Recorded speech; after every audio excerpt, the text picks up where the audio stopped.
Hi, this is Will Hatcher. I'm here with my co-host, Bruce McDonald, and this is Academics of PA. Hey, Will, how's it been going? Hanging in there, hanging in there. But when we had our initial episode where we were talking about who our ideal, guests were, one of the things that you had mentioned is that you had wanted to be able to have Don Kettl on the show. And so I'm excited that we're actually able to do that here for our third episode. Yeah, we have today Don Kettl. Don is a professor at the Lyndon B. Johnson School of Public Affairs at the University of Texas at Austin, where he serves as the academic director for the LBJ Center in Washington, D.C. And Don, I've been a fan of your work since I read Systems Under Stress when I was an MPA student myself. So it's a great book. We are actually having our students right now in our Homeland Security class read that. It's part of our MPA program, and we in our department here at Augusta University we have a Master's of Security Studies also, and we have students in both programs, and they're loving it. They really enjoyed the book. So thanks for coming on the show and talking with us. A pleasure. It's good talking and have a chance to be able to talk with you. And I want to tell you one story with that. As I was in the process of writing the first edition of that book, I ended up with a kind of serious health scare and ended up in the hospital for a while. And they finally released me, but gave me a fair amount of medication to try to take care of the stuff afterwards. And on one of the chapters, I was very, very heavily medicated. So my quiz for the students always is trying to see if they can guess which chapter it was. So you could give your students that quiz to try to figure out which chapter I was kind of spaced out as I was writing. I'll have to see. I'll have to do that and see if I can guess the chapter first before I give it to them. Well, now I have to know which chapter is it. So I'm not going to tell you. You just have to guess. I'll go run and get the book right now. We have to do it on here. We do have a lightning round, or we have in the past on this podcast. We may need to have some questions related to that in the lightning round. I feel like maybe once it comes live, give people the opportunity to respond back what chapter they think it is, and then see if we can get you to admit, at least on Twitter, which chapter it was. So see if they would guess. I'd only admit to it if it turned out to be a chapter they liked. Well, in that case, we'll make sure we have somebody for each individual chapter say they really like this chapter. It has to be it. Thinking about the podcast, one of the things that we're kind of interested in is in people's backgrounds in terms of why they went into the field, but also kind of this connection that they have between what they are interested in terms of their expertise as an academic, but also how does that connect with the broader idea of public administration in terms of what practitioners do. Now, historically, there's been a little bit of a connection between people within academia having somewhat of a practitioner background, but you kind of skipped over that a little bit. I'm kind of curious if that is something that you wish you had more of, if having some kind of a practitioner background and experience might be a good thing. What might that kind of entail for the work that you've done over time? Yeah, that's a great question. And I have spent a good chunk of my career talking to practitioners, dealing with practitioners, but actually relatively little time actually being a practitioner, although I did spend some time in the VA in the transition between the Obama and the Trump administrations. And so when people try to figure out what political party that I'm part of or which one I represent, I've actually worked for both administrations, and I have always tried to be an equal opportunity offender on both sides. So if anybody who tries to guess which side I'm on, they're probably going to guess wrong. But before I even finished my dissertation, I was spending a lot of time working with the people in the city of New Haven as they were devising a strategy for the community development block grant program. And I was working with a pretty distinguished but young political scientist whose name was Stan Greenberg, who went on to become Bill Clinton's pollster, and was working also with somebody else who was working for the mayor at the time. And she was Rosa DeLauro, who went on to become a member of Congress from New Haven. And Rosa DeLauro and Stan Greenberg eventually married each other. And so way back at the beginning, my roots in practice stretch just to the beginning of my career. And we spent a lot of time trying to figure out how to help the city make better and smarter policy decisions in community development policy. There's even a great occasion where one of the things that happened was that they were really concerned that people in the local community development organizations and neighborhoods around the city were simply getting together and splitting up the money among themselves. And the mayor was concluding there's got to be a better way than just good old-fashioned machine politics to be able to distribute money. So they brought a couple of us in, and we spent a lot of time working both with people in the neighborhoods and also getting some students some real experience in figuring out what it was that was actually happening. And we put together an instrument to help them make decisions better, which they then used. One day they went into a room, closed the door, split the money up among themselves, and used our device as a way to justify the decisions they already decided to make. And so it was both a really interesting bit of experience about how it is that things actually work, and an important piece that reinforced the work that Lindblom had always done, talking about the way that rationality works when it ends up colliding with the realities of politics. And so I've been spending my time from the very beginning, even from the time before I finished my PhD, trying to work with and talk with practitioners so I understood the kind of problems that they dealt with. So I've tried always to make sure I didn't wander too far from the realities of the kind of problems they were trying to deal with. Mm-hmm. Out of curiosity, why did you go into, I suppose your PhD is actually in political science rather than public administration. Right. Why is it that you chose the field that you did? It was a good question. I'd been an undergraduate at Yale and was actually for a time thinking about going to law school, and had a very wise faculty member that I talked to over in the law school who said, look, if you don't really think that you want to practice law, then I'm not really sure that going to law school is a good use of your time. And the more I thought about it, the less I was sure I actually wanted to practice law, and the more that I was interested in questions of policy. And at the time when I was studying, I had a chance to be able to work with the likes of Stan Greenberg and Doug Yates. I had people like Bob Dahl, who were working on the issues of city politics at the time. Ed Lindblom was doing a lot of his really pivotal work at the same time. So it was a very exciting place to be. And I had the chance to work with Jim Fessler as well, who had this just outstanding reputation for being the kind of people that, the kind of person that so many great political scientists ended up working with. So I figured, hey, I can't do better than this, a combination of policy and political science both at the same time. And it seemed to me that it was going to be a lot of fun, and that turned out to be right. So it turned out to be a great decision. And at the time, also when back in the dark ages when I went to graduate school, there really wasn't the kind of sharp division as I think exists now between political science and public administration and public policy. Especially at a department like Yale, there were people who did all the above. And so it was not only not a matter of having to decide one versus another, but it turned out to be a great place where it was possible to do all of that. So that's what I actually decided to do. Yeah, that's a good point, Don. I was lucky enough with my training to have a political science, public policy, and public administration background where there wasn't much tension. But, one of the things we're really hoping to have as a goal for the podcast is a behind the curtains look for students. And in many students who are in PhD programs, they're in programs where there is that tension between political science and public administration. Do you have any advice for how they can help bridge the gaps between the two? Because I see a lot of interesting and beneficial outcomes down the line where we all need to work together on research and practice. Well, exactly. And I'm really sad to see those tensions develop. Anybody who knows the history of the field knows that there were 4 founding subfields in political science way back at the beginning when the American Political Science Association was created. And one of them, as it turns out, was public administration. And it was not American politics. It was public administration from the very beginning. And so if you think about where it is that political science came from, it turns out that public administration was at the core at the very beginning. And understanding and, in a sense, rediscovering those roots, I think, is incredibly important.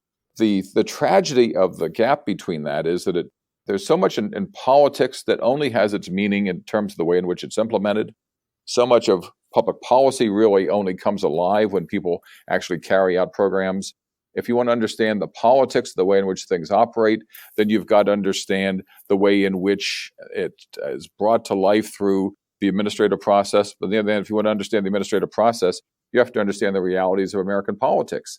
And if you have any doubt about that, all you have to do is just look at the understanding of what happened with the Affordable Care Act and understand what could possibly go wrong with the administration's biggest, most important, proudest to be applauded kind of initiative with the passage of the Affordable Care Act, which then crashed on its first day because they didn't design a website that worked.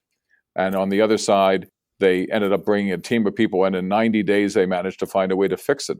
Imagine how different the politics would be on the one side if the administration had dealt with the administrative realities from the very beginning. On the other hand, imagine how different the administration would have been if the politics had been brought in much more clearly from the very beginning, too.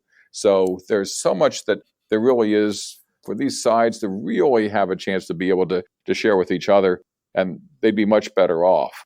Now, the question that you ask is, what kind of advice to give younger scholars who have to deal with the realities? And the fact is, unfortunately, there are these sharp realities that so often end up differentiating both political science from policy and policy from administration. But my sense is that increasingly the field is pushing back to some fundamental questions. And the best advice, wherever it is and whatever disciplinary home that younger scholars find themselves in, the thing that's most important, I think, is to try to ask, why does this matter? How is this going to affect ordinary people? What kind of policy impacts is this going to have? And are the questions that I'm working on important? It's a bit of a truism now, but we don't want to have the questions that we look at be defined by the research methods that we use. It's terribly important to pick the research methods that we employ to fit the problems we're trying to address. And what's happened, I worry, is that the methods and problems issues have fallen out of sync with each other. And it's the methods that are driving the questions that people ask.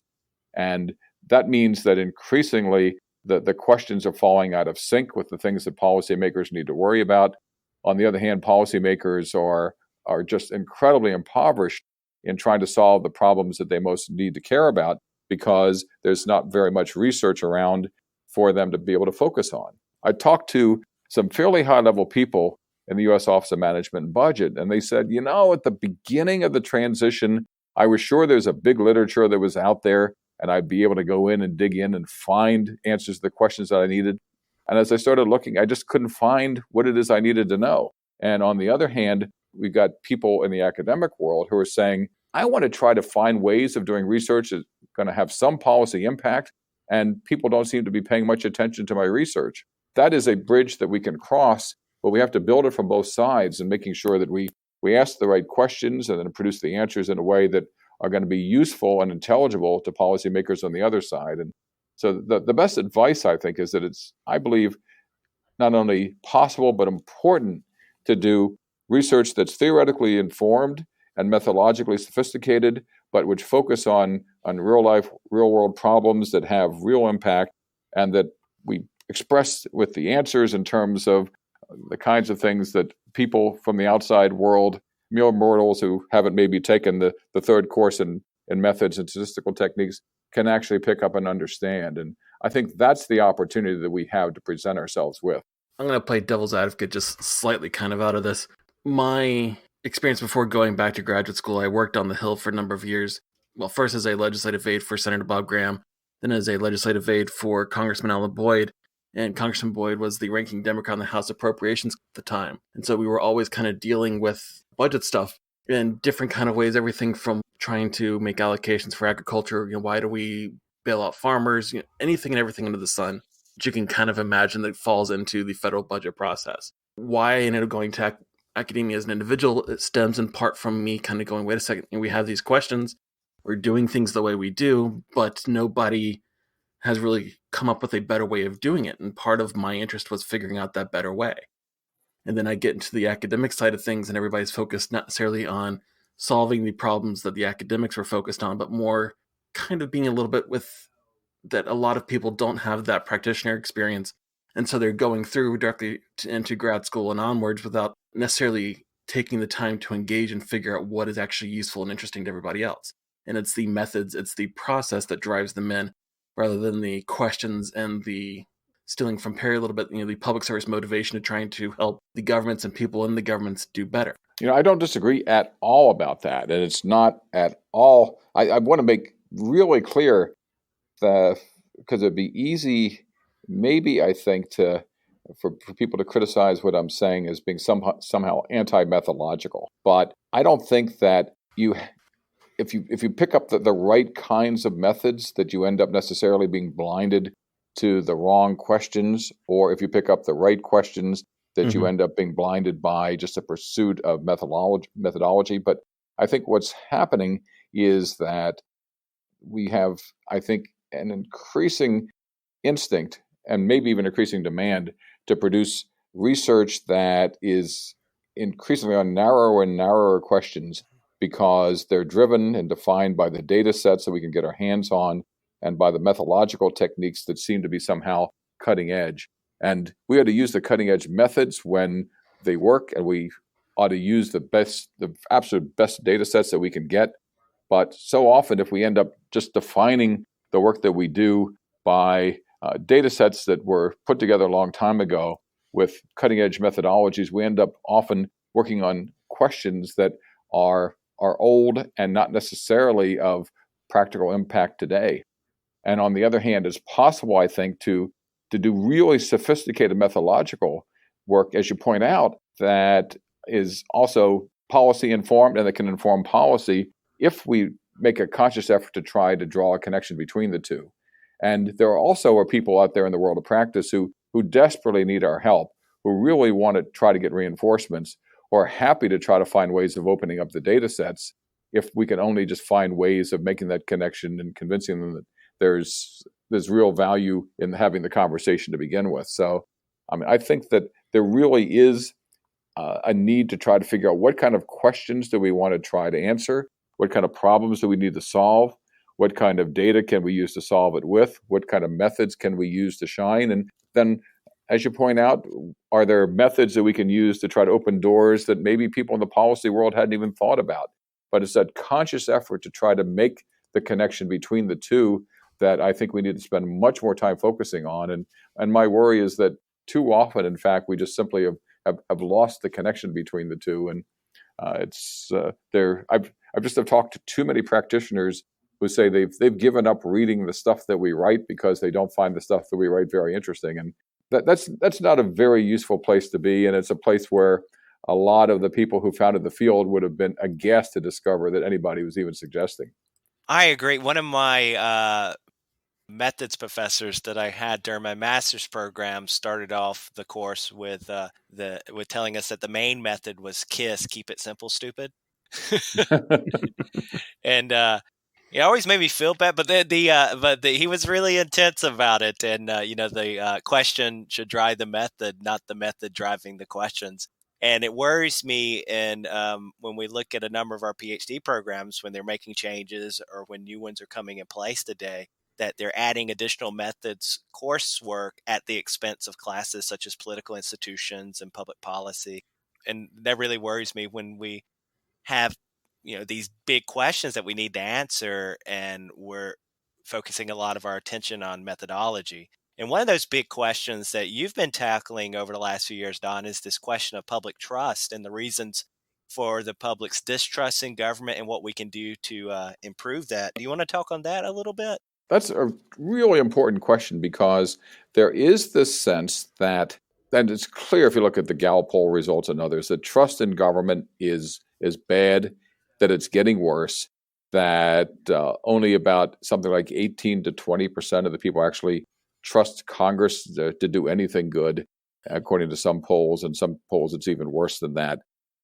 It turns out that public support for Congress is lower than for head lice. The Washington Post actually did a survey of that, actually. You beat me to it. I was going to mention that, the one a couple years ago. I still use that in my class. It's worse than head lice, the band Nickelback. Yeah, even head lice and colonoscopies too on top of that.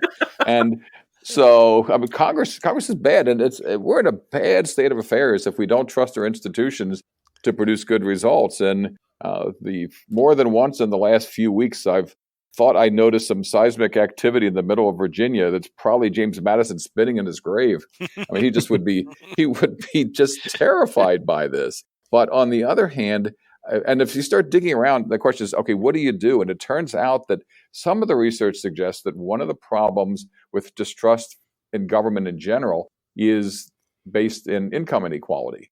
And so for those of us in the field of public administration, the answer is, well, what do we do about that? Well, we need to improve income inequality. Well, most of us don't get a chance to make the decisions that do that. So here we are finding ourselves, in some cases, paralyzed by our inability to be able to do what we want to do because of declining trust in government, and where the answer to try to solve the problem of trust in government involves variables we can't control. And so this is a really desperate situation unless you start digging a little bit deeper. And it turns out that as you start looking, there is this problem of distrust at the wholesale level that operates at the level of both institutions like Congress and big kinds of phenomenon like the role of talk radio and talking heads on TV. But on the other hand, one of the things that the Congress scholars teach us is that people really don't like Congress in general, but they do pretty much like their member of Congress. And why is that? Well, because they think that their member of Congress is out there working against everybody else to try to bring some stuff home for their district that people will really care about. And it turns out that the degree to which people who work in administration produce solid results that really matter to citizens. If it turns out that we have a problem with getting snow removed and the people who are in charge of removing snow do a pretty good job, we may not trust government very much, but that's okay. My wife and I just had the case of our passports running out, and we needed to reapply to get the passports reinstated. Turns out that they had this really handy thing online where you can print out the forms. And not only, instead of printing out the forms and filling them in, you could fill them out on screen, print them out, and then mail them in with your old passport. You need, of course, a new photo, but they've got instructions for doing that. And I found an app that I was able to use. And so we just went around the corner, found a nice clean background. We were able to use our iPhones to take the photos, set it in. 2 weeks later, we get our brand spanking new passports. And so we may conclude that as a technical matter, government in general sucks. But the passport people did a pretty good job by us. And so that I trust and that I like. So it turns out, and this is important for those of us in administration, we may not be able to do much about the broad patterns of income inequality, and we can't deal with the battles between Fox News and CNN, but we can both train our students and then figure out ourselves how to help construct administrative systems that work better, delivering better results for citizens. And that is a good thing. And when we do that kind of a good thing, it turns out that people appreciate it. And it's not going to single-handedly solve the problem of trust, but it sure makes a difference on the margin. And since so much of what we do operates at the margin, it's something that we can actually produce results that matter in the end. And that, I think, given the broader scope of the problems we're dealing with, is in fact a very positive step forward. And so there is not only some measure for hope in this problem of trust in government, but the really good thing for those of us who do public administration and public policy is that for a change where so often we seem to be the last step in the food chain, provides an opportunity for us to flip and become the first step. We can become the place where the process of trust in government gets rebuilt in the interactions one step at a time in the way in which citizens interact with government. And that's a pretty good thing. Yeah, I definitely agree. And I see it also at the micro level with our MPA programs and our MPA programs being active in their communities. And you have, over 200 accredited MPA programs throughout the nation as part of NASPA that could be active in the communities, building that trust bottom up. And many of them are right now. So you talked about interaction with the with the passport issue, and we're having to do that right now, my wife and I, in South Carolina, because we live in South Carolina. Our driver's license in South Carolina we won't be able to fly next year with it because they've spent this much time before they've updated. So we're going to be in another nation, basically. But but can you talk a little bit about how faculty working in MPA programs around the nation can improve trust in their local governments?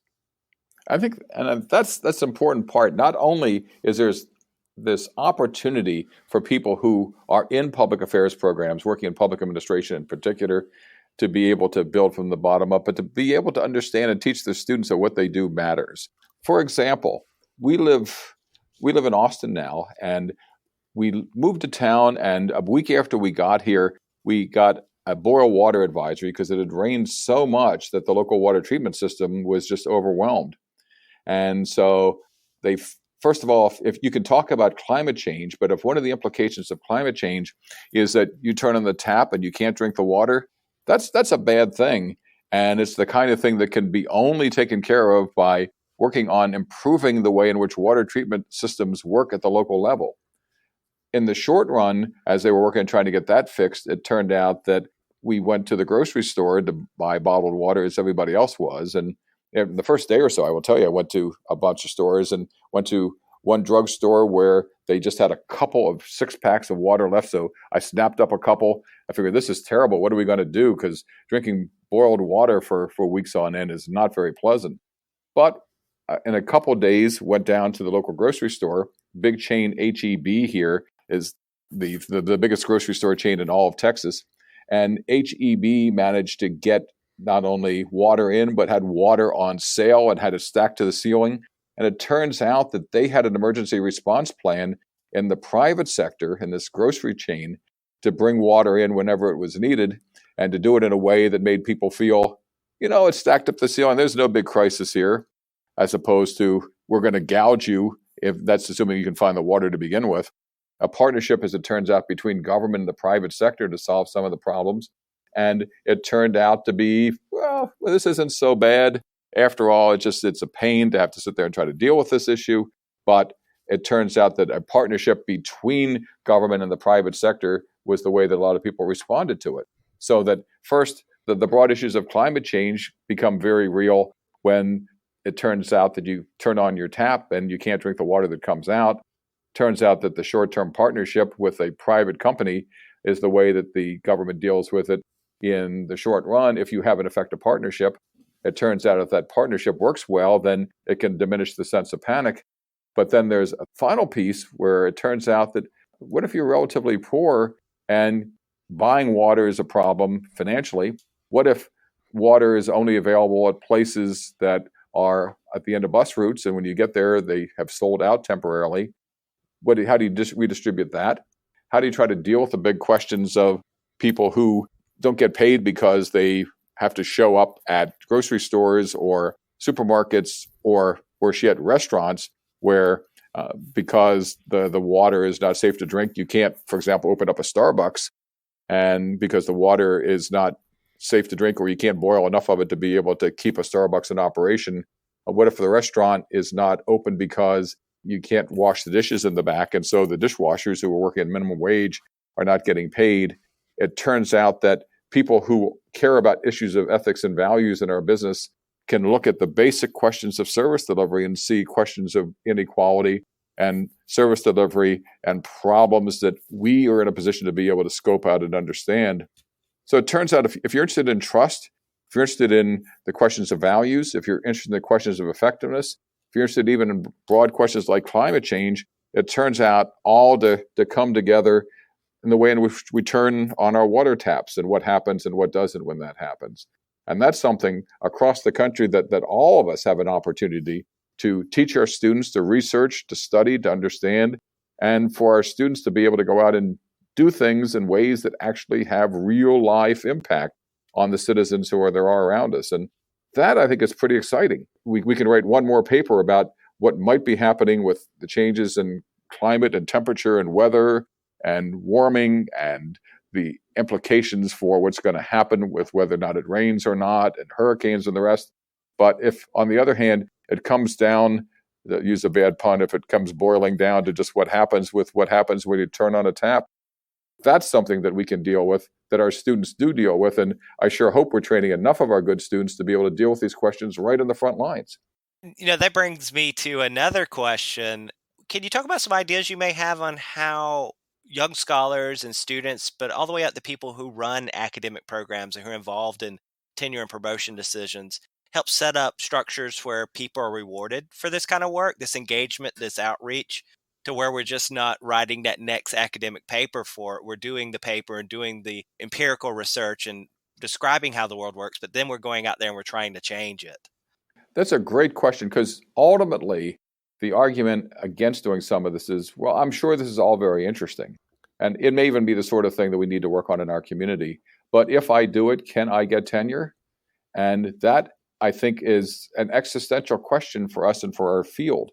And I think that the answer lies in a couple of respects. So the first is that senior people in the field have to take a leadership role to make it safe for younger scholars to take on those questions, to do good research, and to get tenure. The senior scholars have got to be willing to step forward and to play a leadership role to make sure that that kind of research is safe. But if you're a younger scholar, can you do, in fact, good research that is tenurable? And I think there the question is self-evidently yes. How does the relationship between the sort of big chain supermarkets and big box stores and government agencies in the middle of crises operate? How does that work? I'm not sure I've seen a paper on that. But it turns out that after Katrina, it was Walmart that figured out how to try to get the food chains working again and the supply chain operations working more effectively. It turns out Home Depot now has its own emergency operations center that it gears up if there's a chance of a hurricane. It turns out that this grocery chain in Texas I've described has its own emergency response system. This is a pretty interesting question. I haven't seen a paper on that, but I think that a paper on that would not only get published, but would have a big amount of impact. Another set of things, if you look at the best places to work in the federal government, it turns out that NASA and the Department of Energy rank at the top, and the VA and the Department of Homeland Security at the bottom. Why is that? Why are some places better to work than others, and other places much less good to work than others? Because if you think about it, when it comes to the VA, what possibly could be more important than providing good, high-quality care to the veterans who have served our country? Is there any mission in the government you can identify as being somehow should be easier to motivate people to do, but yet we are in a situation where the VA and Homeland Security rank toward the bottom, and NASA and Energy rank toward the top? There's an enormous data set that's out there, and the Federal Employee Viewpoint Survey that talks about the motivation of employees and different kinds of indicators that drive them to work as they do. I would love to read a paper on that, but I haven't read that paper either, where that's a self-evidently important question. And so there are a lot of really, really, really interesting and important things out there where a junior scholar could sink his or her teeth into the question, produce good research where the research would be published beyond question, where a body of knowledge could be built, where there's tenure to be made, and in the process, where the research would actually involve important questions and inform the kinds of decisions that policymakers have to make. And we'd all be a whole lot better off. And they might even be more interesting papers to read than some of the things that otherwise might be produced. I wonder if part of that comes back to this idea that people in government a lot of times have a little bit distrust of people either in the private sector or in the education sector coming back and asking for access to data. So, I know in my experience, I do a lot of stuff with the military, but I also do a lot of stuff with county governments in Florida. Florida has sunshine laws, so if the county government has it, they are willing to, hand it over. And people who are from Florida have this idea and the expectation that if the data is there, they should be able to get access to it. But you can see the academics who aren't from Florida, who they moved to the state, still kind of treat it as a separate thing of, oh, well, we can't do this because there's not data. Because they haven't really learned that the government is actually not only willing, but will actually go ahead and give them whatever they want because they're required by law to. Compare that to other places where people have been more hesitant to hand over data from their organization because people misuse it. So I think of things like the VA, where you have people's criticisms of the VA makes the VA probably a little bit more or less willing to hand over their data to people, or at least people think that they're less willing because they don't want to have the criticism that comes along with it. Yeah, and you're exactly right, because this is not an easy question. And there are a couple of different ways of coming at this. The first is, if you think about it from inside a government agency and somebody comes and asks you for information about yourself, your first reaction may very well be, if I turn this over, what kind of bad thing could possibly happen to me? It could end up on the front page of a newspaper. I could end up being embarrassed. It could end up making us look bad. The person says that she or he is an academic, but how do I really know whether or not they've got an axe to grind? If I cooperate, will I be embarrassed by this? And so the first instinct is likely to be, well, I'm not quite so eager to turn this information over. And then it creates a sense of conflict where the researcher files a Freedom of Information request to get hands on the data, but that becomes contentious and full of conflict. And so that becomes a problem back and forth. So that's the first thing that happens often. The second is that I've frankly talked to a practitioner a couple of weeks ago, and I was talking about the idea of getting access to some data. And it turned out, although the person was a little bit too polite to say this, that the last time somebody had asked for the data and they had provided the information, it turned out that the academic was saying, well, we'll help you with problems that you care about. But it turns out that the people on the inside felt like they were spending a lot of their own energy just simply helping to produce something that would help an academic's career that didn't produce much of value to them. Right. And so there's this question about, well, this is great, but it's a huge amount of our energy that we're going to have to invest on something that we're not going to really benefit from. So we got limited amount of time and energy. We're going to spend it on what it is that benefits us most. But ultimately, if we can step back, there are people in government who really understand that they are better off by being able to get better research on the things that they care about, and that providing data sets that allow people to work on that is an opportunity. The federal government right now has something called the GEAR initiative, GEAR, and their idea is to try to find ways of improving the contact between academics and practitioners, because they think that more research is likely to produce better public policy, and they're interested in trying to find ways of making that happen. So that's a big impact, a big force there. And this is something that for those of us around the country who aren't in Washington right now, I don't know a city manager or a state government official, a mayor, a county executive of a water authority, or somebody who runs an airport operation who doesn't have a whole set of really big and complicated problems for which they need help, and where if there's a relationship of trust that gets built up between the researcher on the one side and the person in government on the other, that there isn't an opportunity for sharing information in ways that make both sides better off.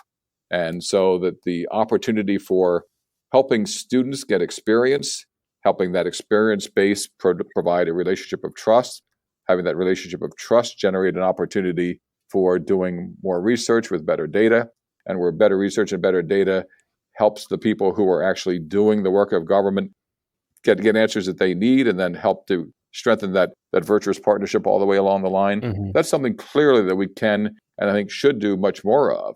And on top of everything else, not only is it material that can help students get real jobs, can help academics get real research papers done, but frankly, and this is just me, but it's also just a whole lot more fun than what most of the other alternatives are, because sitting and wrestling with some of these things mean you're involved in lots more interesting conversations that would otherwise be the case. Well, let's switch gears a little bit here. What do you see yourself working on in the near future? Do you see yourself continuing these discussions? In a way, everything relates back to trust, but what do you see yourself working on over the next couple of years?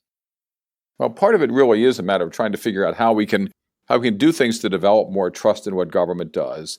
And part of it has to do with understanding how we can try to most fundamentally deal with what I think in many ways is one of the most interesting and fascinating puzzles in all of public administration, which is the question of human capital. I'm in the meantime working on finishing up a book on federalism for Princeton University Press, which will be out in 2020. And so I'm going back to some of my very early work to try to look at what it is that federalism means today and how it's connected with the problems of solving issues of income inequality. So I'm finishing up a book on that right now. But I really see myself then really turning to one of the most fundamental, and I think, unfortunately, most neglected questions in all of public administration, which is the question of public personnel administration, of human capital, and getting the right people in the right places with the right skills at the right time. To go back to what we were talking about earlier with the case of Obamacare, it turns out that the main reason why the Obamacare initiative failed on that first day with the website was that the decisions and the responsibilities for creating the website were given to people who didn't have the capacity for solving it. Imagine if from the very beginning we had attacked that problem in terms of let's get the right people with the right skills in the right place and the right time to get this problem solved.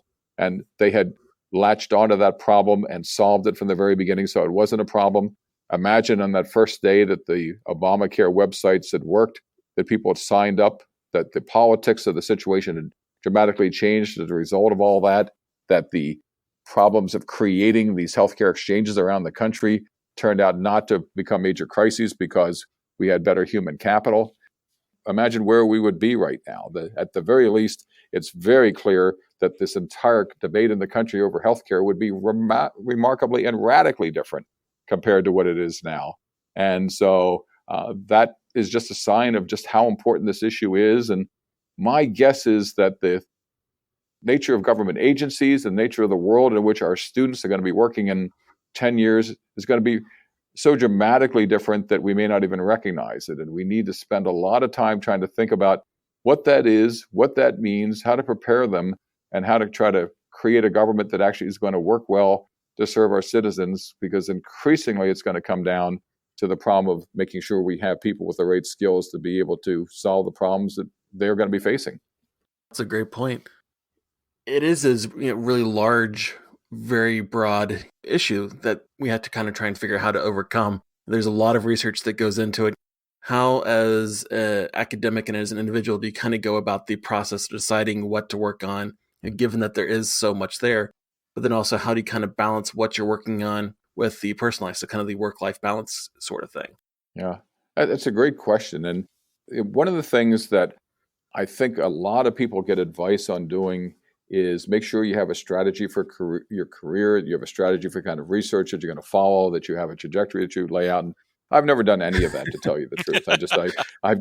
I've never followed any of that advice. That's good to hear. It may very well be great advice, but it's never been for me. And what's happened is that I've tended to just latch on to questions that seemed to me really interesting at the time and follow them until I've had a chance to be able to wrestle with them. Sometimes that has then led to other kinds of issues that then I've tried to work on for the next project. But my career has been, I think, a little unpredictable, because it's been unpredictable to me. I have never been sure sometimes from one project to the next what I'm going to be doing next.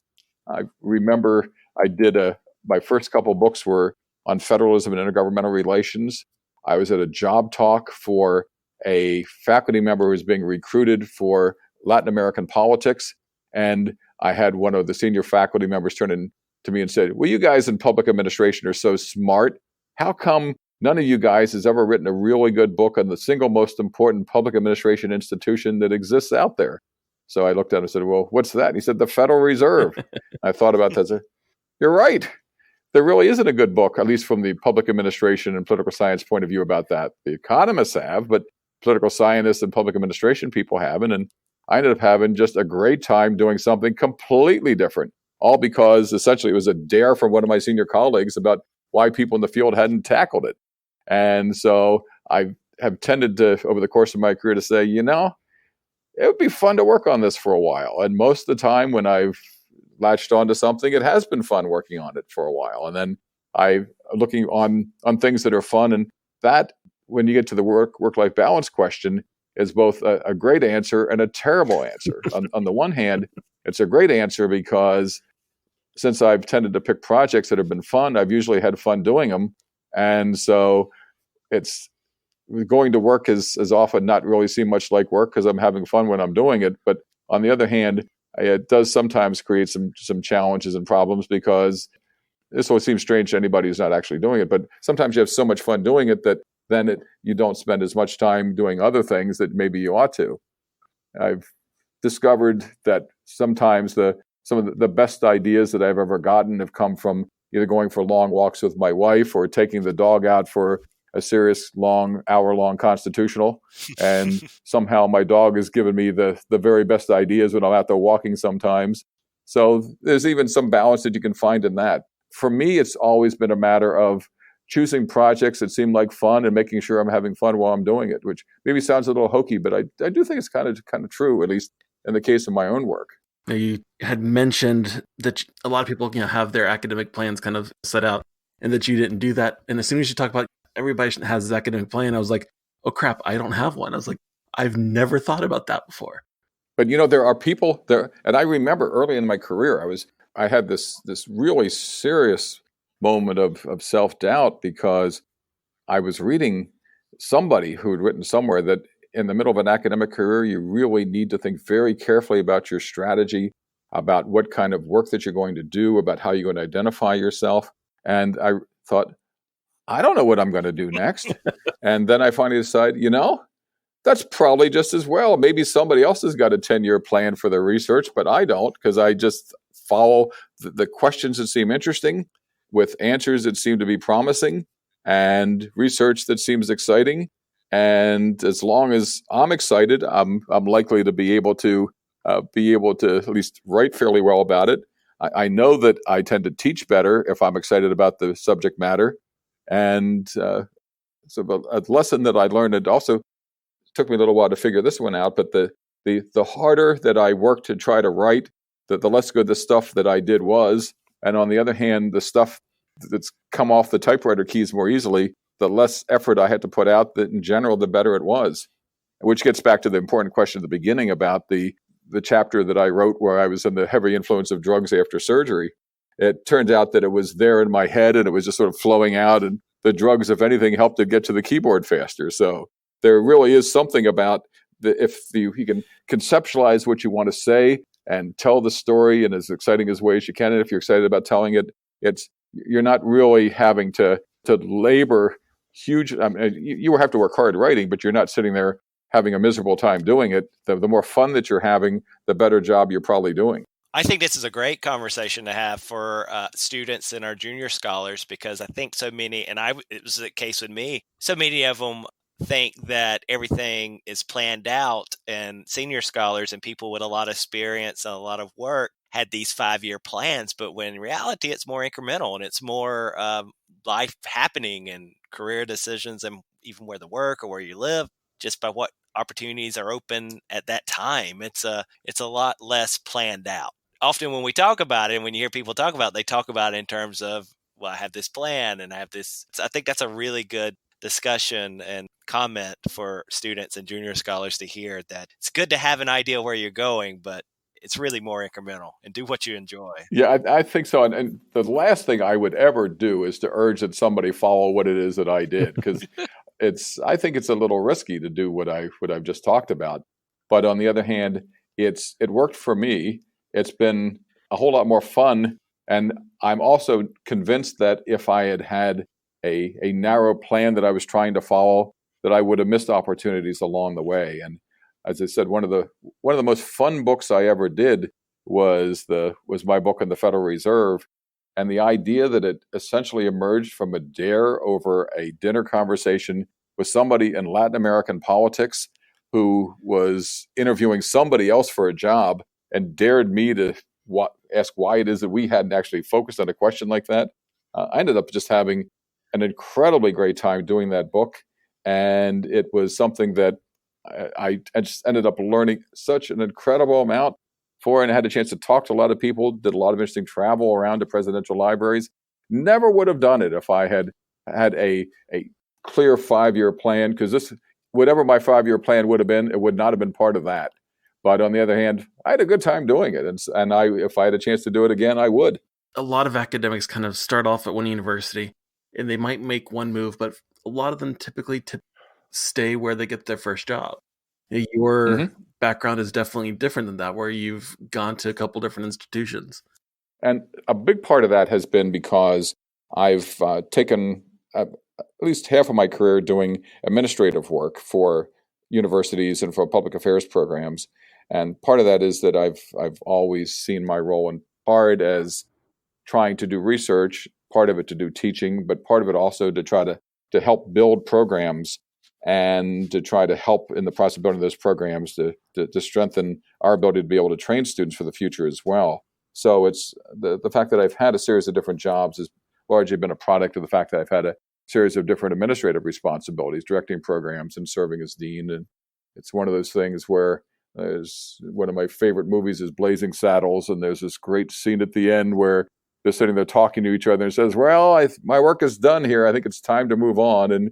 And that's where, in some cases, I've made the decision to take on a new job, because my work seemed to have been done at one place and new opportunities opened up someplace else. Had to do largely with administrative challenges and responsibilities. And so when the time finished to finish up one job, another opportunity would open up, and I followed on the basis of that. And in no way was that a part of any kind of conscious strategy either on top of that, but was a matter of just trying to be sensible about opportunities as they presented themselves and to think about whether or not they made sense, but then in a lot of ways doing what seemed to be fun. And you have a lot of administrative experience, Don. And one of the things that Bruce and I have been concerned with in our work for the Journal of Public Affairs Education is the lack of training or the lack of discussions we have in the field for individuals who are taking on that administrative responsibility. And we did a survey a couple years ago to MPA program directors, and that was one of their main concerns was just no training or mentoring of them before they became MPA program directors. So do you have any advice for faculty members who are thinking about going the administrative route? And the basic and most important piece of advice, I think, is to make sure you have a lot of friends and friends that you can talk to. Because if you think about this is a pretty weird business. You end up preparing for going into the world as an academic by spending time typically working alone. And so you go into something that could not possibly be more collegial and more group-centered than teaching and working as a university faculty member. And you prepare for it by working solo. And you prepare for teaching by not doing any of it in many cases. Then you end up becoming a professor, and they ask whether or not you're going to get tenure, and you do it on the basis of whether or not you have a plan and whether you have one or not. And so most steps that we make along the way, we make without any real preparation for the next stage. People often end up getting administrative roles because people end up in a situation where, he didn't screw up the last committee job we gave him. Maybe he'd be good about this, but he seems to get along with most people. And so, well, maybe he might be a good director. He doesn't seem to have too many enemies, but does that suggest any kind of real capacity for being able to do the job? And so people often end up getting into these responsibilities without, in many ways, having prepared themselves or having gotten any training for doing it. And that's the case, I think, especially for people who are deans or directors. There often are assistant directors, assistant deans, and other kinds of opportunities to be able to get some experience. And so people can get some sense about what it's like along the way. But more broadly, I think, how do you deal with that? And I think having other people to talk to who have been in that kind of role, people who are going through similar kinds of problems you can talk through issues with, people who can talk about how to mentor junior faculty members, about how to try to deal with budget problems, how to try to deal with curriculum issues. Just having, if you haven't been through it yourself, finding other people who have to be able to touch base with, that's an incredibly valuable thing. But it's both immensely rewarding and incredibly important to our business, because unless somebody takes these jobs on, the jobs simply are not going to get done. And if the jobs don't get done, that's very bad for all of us on top of that. So it's incredibly important that all of us think about how we work hard to generate the next generation of leaders who are going to be responsible for helping to carry our field forward, because our field will only be what it is by the ability of people in it to help lead it. I like your comment on needing friends. I thought you were maybe going a different route, that you may not have any after you take an administrative position. So you better stay close to the ones you have. That of course, is always the risk. You end up doing these jobs, and some of these jobs can be thankless, but doing it in a way that makes sure that and that's a good piece of advice. If you can, sometimes you got to make hard decisions, even if and it would be tempting to say, make the decision so to make sure that you have friends on the other end. But if you're doing that, then sometimes you're not really making the hard decisions that help advance your program either on top of that. But friends of yours outside the institution where you are can help you figure out how to find your way through that question. I think back when I first became MPA director, if it wasn't for Doug Goodman, I probably would have curled up in a ball in the corner. Absolutely invaluable. But you need people like that. And Doug was such a great guy. You need people like that to be able to look at the questions that you face and figure out how to deal with them. Oh, absolutely.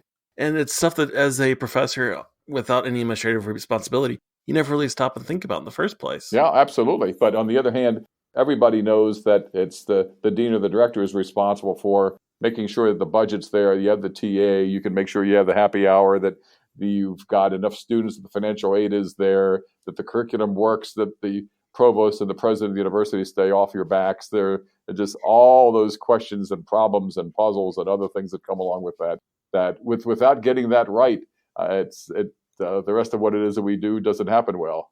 And I think that's a great point about having a network of folks to talk with in the field. And I think that's one of the strong points of our field, that we are very open to talking to others who are in similar situations at other institutions or at our own institutions. But we're a pretty close network, and my colleagues here at my institution from other fields are always surprised when we're able to gather information from other MPA programs or other public affairs programs. And it's because we're such a close field and we help one another out most of the time. Most of the time. But it's good to have people like that who share that kind of problem and share the basic issues and concerns. That's the key to helping you find your way through. And it is this community that is knit around the basic questions of public affairs and public service, providing research and training students. It's really a special way of being able to make a living that makes this, I think, all so much fun. Well, we are about an hour here, and I've got Faculty Senate coming up. So speaking of administrative fun stuff. Speaking of administrative things that make it so much fun, but that makes it so much more important. Yeah. So Bruce, you want to close us out? Sure. Well, Don, thank you for joining us today. It's certainly been a great experience having you on the podcast with us. And it's been a great pleasure to me, Will. Thanks to both you and Bruce for the chance to be able to have this conversation. I've really enjoyed it, and it's been just great fun having a chance to be able to talk with you. Thanks, Don. We've appreciated you being on. Positively. Well, thank you, and thanks for what you're doing, too, for the Journal. That's an incredible contribution to the rest of us, too.